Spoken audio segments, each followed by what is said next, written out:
Hi అండి. ఇప్పుడు 9 అవుతుంది కదా. సో నేను ఫస్ట్ వెజిటేబుల్స్ అన్నీ కట్ చేసుకున్నానండి. కట్ చేసుకొని ఇదన్నీ సర్వింగ్ బౌల్స్ అనమాట, గ్లాస్ బౌల్.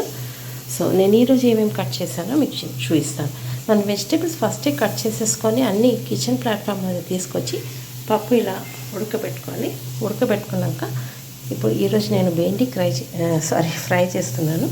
ఆలు వేసి ఈ వెజిటేబుల్స్ క్యారెట్, మునగాకు, బెండి వేసి వెజిటేబుల్స్ సాంబార్ చేస్తున్నాను. దానికి తగ్గ ఆనియన్స్, కరివేపాకు, కొత్తిమీర, కొద్దిగా ఈ పాలకూర ఎందుకు కట్ చేశాను నేను నా బ్రేక్ఫాస్ట్ కోసం. ఇది నేను పాలకూర దోశ చేసుకుంటున్నాను. సో పాలకూర నేను డయట్ మీద ఉన్నాను కాబట్టి పాలకూర దోశ. ఒకసారి చూడండి అండి.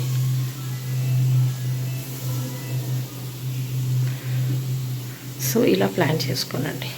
ఒక 20 నిమిషాలు టక అన్ని వెజిటేబుల్స్ కట్ చేసుకోవాలి.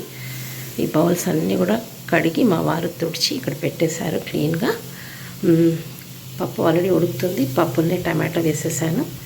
సో వెల్లుల్లి కూడా వేసాను, ఎందుకంటే రసం కూడా చేయబోతున్నాను ఈరోజు.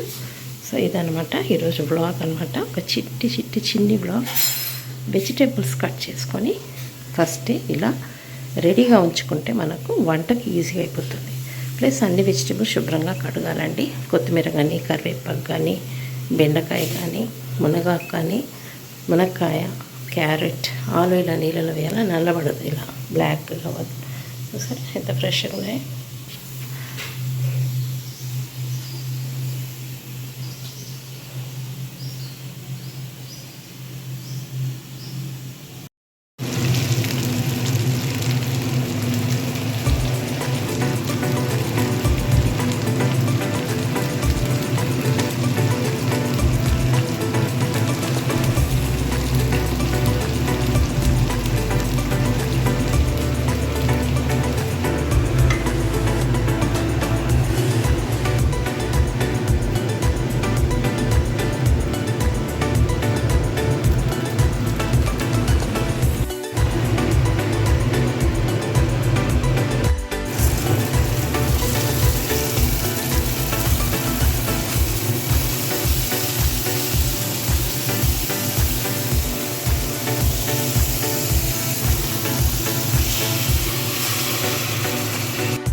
ఇదండి బెండి అయిపోయింది రెడీ.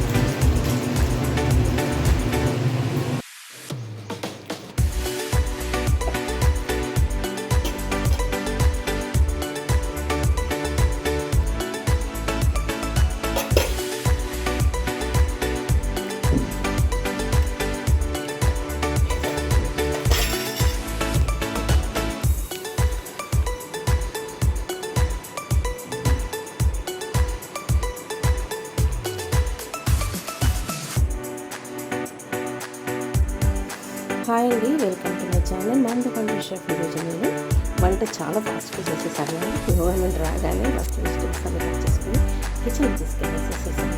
బెండి ఆలు ఫ్రై చేశాను. వెజిటేబుల్స్ రసం అయిపోయిందండి వంట. ఇప్పుడు బ్రేక్ఫాస్ట్ చేస్తాను. Okay bye. అలాగే ప్లాన్ చేసుకుని